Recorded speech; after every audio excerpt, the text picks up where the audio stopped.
The story of how America became the arsenal of democracy doesn't begin with tanks, planes, or the roar of assembly lines.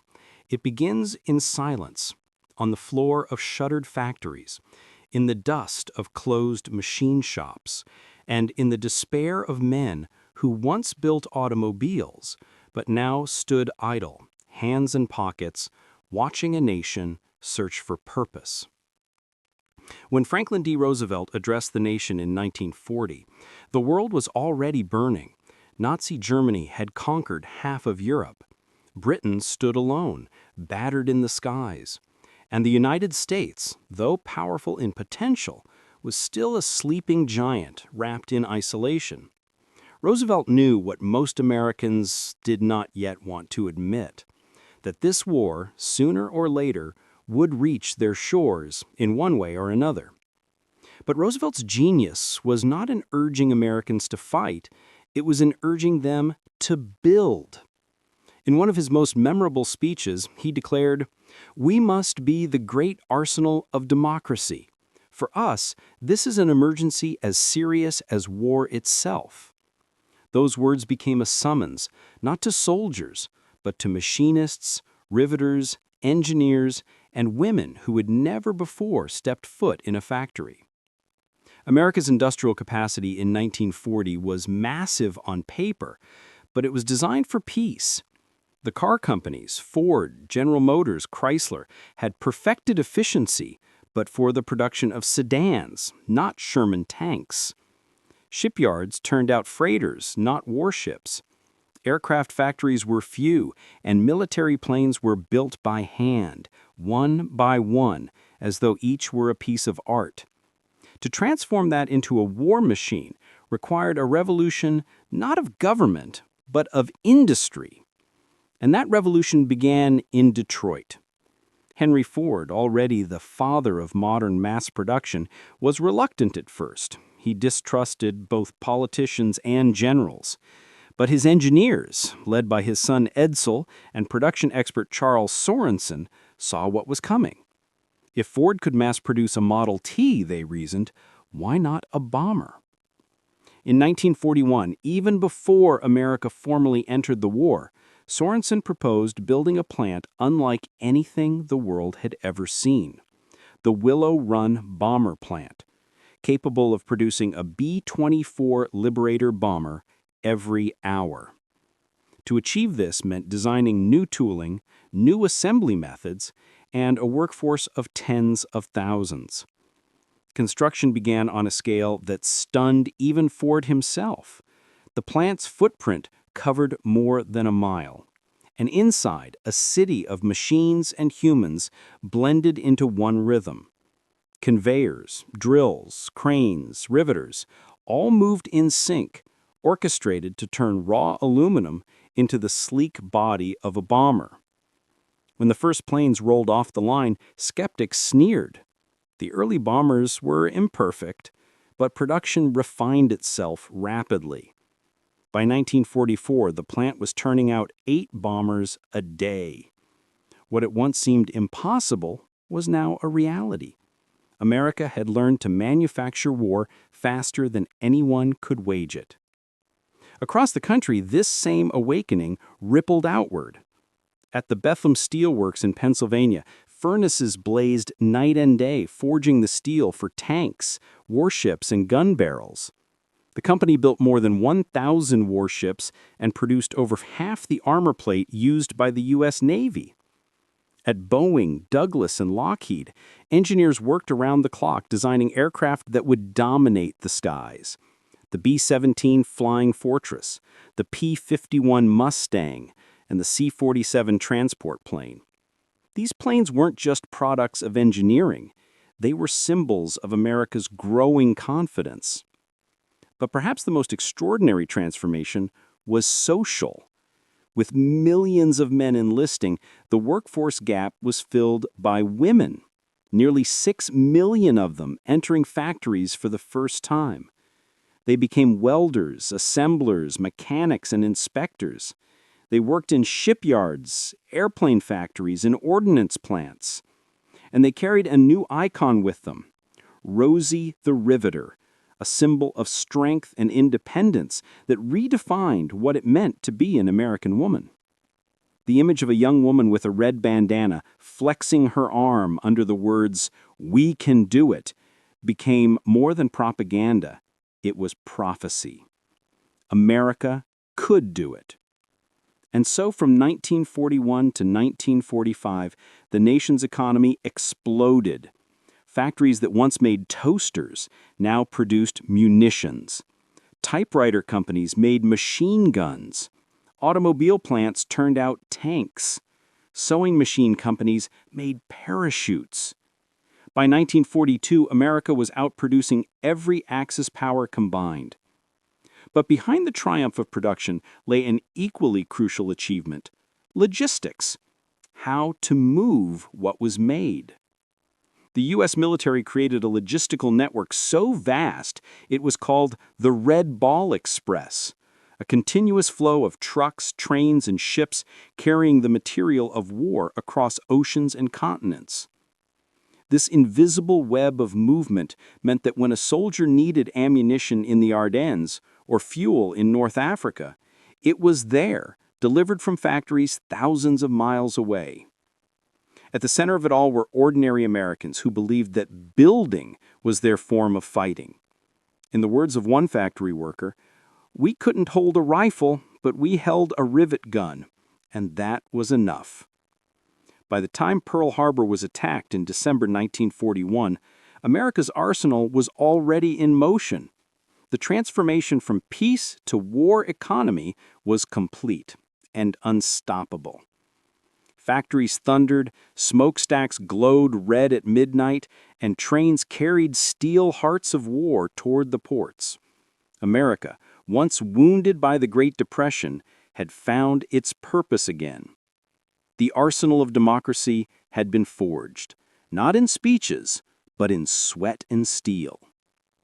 But the true test was still ahead, because now the weapons they built would have to prove their worth on battlefields across the world. And as production roared to life, the enemy's eyes turned westward. Hitler and his generals had underestimated the American worker. They would soon discover just how costly that mistake would be. When America entered the war after Pearl Harbor, it faced an almost impossible question. How do you take a peacetime economy built on consumer goods and turn it into the engine of the largest military operation in history? There was no manual, no blueprint. The last great conflict, the First World War, had given only hints of the industrial scale modern warfare demanded. But now, the challenge was far greater. The United States wasn't preparing to fight in its own hemisphere. It had to build and supply a two-ocean war across continents, facing enemies who had been preparing for years. The answer lay in something uniquely American: speed through innovation. Factories that once made cars, radios, and refrigerators would now produce tanks, guns, planes, and ships. Yet it wasn't just the machines that changed, it was the mindset. The American worker, the American engineer, the American manager, each became a combatant in a new kind of war, the war of production. The War Production Board, created in January 1942, became the heart of this transformation. Led by Donald M. Nelson, a former executive from Sears, it dictated what materials were used, which industries got resources, and how factories were reorganized. Rubber, copper, and steel were suddenly more valuable than gold. Civilian car production ceased entirely. Every ounce of effort was redirected toward war. By mid-1942, America's entire industrial landscape had changed. Detroit, once the Motor City, became Tanktown, USA. Ford, General Motors, and Chrysler retooled their plants to turn out M4 Shermans, half-tracks, and Jeeps. Ford's Willow Run was producing bombers, while Chrysler's Detroit Arsenal churned out tanks by the thousands. At General Motors, Cadillac built engines for tanks, Buick produced aircraft engines, Oldsmobile made artillery, and Chevrolet's plants produced millions of cartridges. It was as if every screw, every bolt, every spark of an assembly line had been weaponized. And yet, efficiency alone wasn't enough. The Allies needed not just weapons, but numbers. To overwhelm an enemy that had spent a decade preparing for war, America had to achieve what no other nation had ever done: industrialize war to the level of an assembly line. That required something remarkable: collaboration. For the first time, rival corporations set aside competition. Ford engineers worked alongside GM specialists. Boeing shared blueprints with Douglas. Henry Kaiser, a shipbuilder with little naval experience, revolutionized maritime construction. His Liberty ships, simple and rugged, were designed to be built in record time. Traditional shipbuilding took months, sometimes years, but Kaiser and his team figured out how to build them in weeks. Using prefabricated sections and a modular assembly approach, they cut production time dramatically. One shipyard in Richmond, California, even built an entire Liberty ship, the SS Robert E. Peary, in just 4 days, 15 hours, and 29 minutes. Each ship could carry 10,000 tons of cargo, food, fuel, tanks, and ammunition to the front lines. They were ugly, slow, and vulnerable, but they were unstoppable. And that was the point. In war, perfection was the enemy of speed. What mattered was volume. The sheer scale of output stunned even military planners. Between 1940 and 1945, the U.S. produced 324,000 aircraft, 102,000 tanks and armored vehicles, 372,000 artillery pieces, 41 billion rounds of ammunition, and 6,000 naval vessels. These numbers didn't just represent weapons, they represented lives saved and victories made possible. But behind every machine stood human stories. At the Kaiser shipyards, more than 200,000 people worked around the clock. Many were women and African Americans who had never before been hired in heavy industry. They learned fast. They welded steel plates, swung hammers, and loaded rivets while jazz music echoed from the canteens. Kaiser even introduced something revolutionary: employer-provided health care. The medical system he created for his workers later evolved into Kaiser Permanente, one of America's largest healthcare networks, a legacy of war production that still exists today. Across the country, the faces of war workers filled newspapers and newsreels. Women with goggles and gloves, men covered in grease. The slogan, "We can do it," wasn't abstract, it was lived daily. And beyond the factories, something else was happening: ingenuity on the battlefield of the mind. American engineers pushed the boundaries of design. The B-29 Superfortress became a marvel of aeronautical engineering, pressurized, long-range, and devastatingly effective. It would later deliver the atomic bombs that ended the war. The P-51 Mustang, born from Anglo-American collaboration, turned the tide of the air war over Europe, escorting bombers deep into German territory.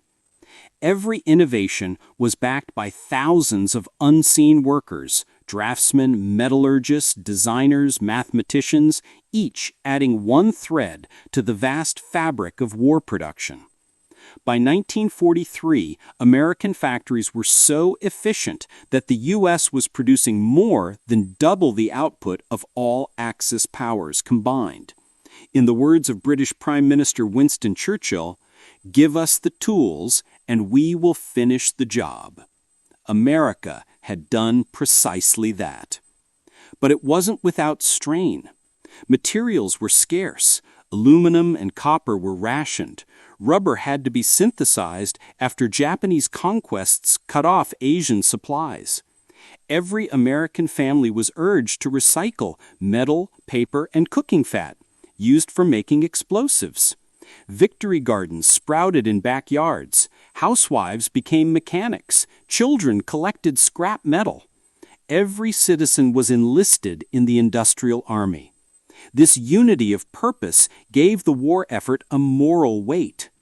Americans believed that their work mattered, that each rivet, each bullet, each crate shipped to the front carried a piece of their will. It was this invisible power, the sense of shared purpose, that gave the arsenal of democracy its true strength. As 1943 turned to 1944, the American industrial machine was reaching its peak. Trains thundered across the continent, carrying tanks west, planes east, ships south. The oceans became highways of steel. And yet, amid all the noise of progress, there was quiet tragedy too. Accidents in shipyards, fires in plants, and exhaustion took their toll. The human cost of production rarely made headlines, but it was real. Still, few complained. We're tired, but proud, because somewhere out there, our boys are flying planes we built with our own hands. The arsenal of democracy was not just an economy, it was a heartbeat. And that heartbeat was growing louder. By 1944, the American war industry had become a living organism, vast, interconnected, and relentless. Its veins were the railways, its arteries the shipping lanes, and its pulse the millions of workers who kept it alive. But making weapons was only half the challenge. Getting them where they were needed, across oceans swarming with U-boats and skies filled with enemy fighters, was another kind of war. This was the logistical war, the invisible struggle that decided the fate of campaigns before the first shot was fired. From the Gulf of Mexico to the ports of San Francisco, every harbor was alive with motion. Liberty ships loaded supplies day and night, ammunition, fuel, food, and medicine. Troop transports lined up like steel dominoes. Cranes swung overhead as forklifts buzzed below. Every crate had a destination. Every bullet had a purpose. The U.S. Navy's Seabees, construction battalions, built bases, docks, and airfields wherever they landed. In the jungles of the Pacific, they carved runways out of coral and mud. In the cold of Iceland, they laid down steel planking on frozen ground. The logistical genius of the American war effort was coordination. It wasn't just about building things, it was about connecting them. Railroads, pipelines, and convoys formed one vast synchronized system.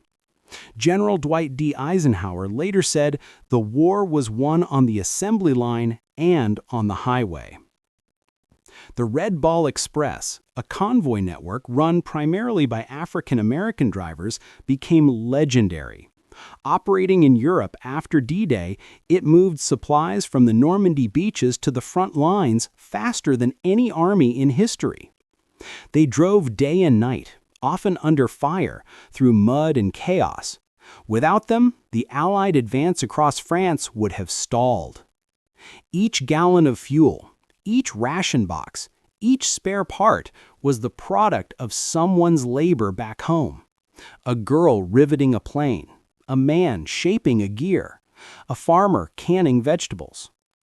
In the Pacific, the story was just as monumental. Aircraft carriers acted as floating factories, rearming and refueling planes mid-ocean. Supply ships traveled in vast convoys, escorted by destroyers to fend off Japanese submarines. And in every crate to reach the front, the message was the same: America was everywhere. The industrial miracle of the arsenal of democracy was not measured only in steel or firepower, it was measured in reach. No nation in history had projected material power so far, so fast, and so effectively. But as 1945 approached, the arsenal had one final role to play: producing the weapon that would end all wars. The Manhattan Project was born from the same industrial miracle that built the arsenal of democracy. It combined science, labor, and production on a scale as secret as it was staggering.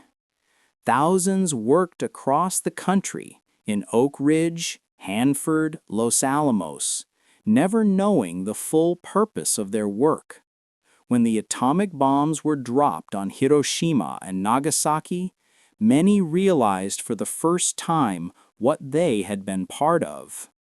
The arsenal had created a weapon that transcended war. It had changed humanity itself. When the guns finally fell silent in 1945, the United States emerged as not just a victor, but the greatest industrial and military power the world had ever seen. Its factories, once built for war, pivoted back to peace. The same assembly lines that had made tanks now made cars, refrigerators, and washing machines. The war had transformed America into an economic superpower. But the legacy ran deeper. The arsenal of democracy had proven that free people, united by purpose, could achieve miracles of organization and creation.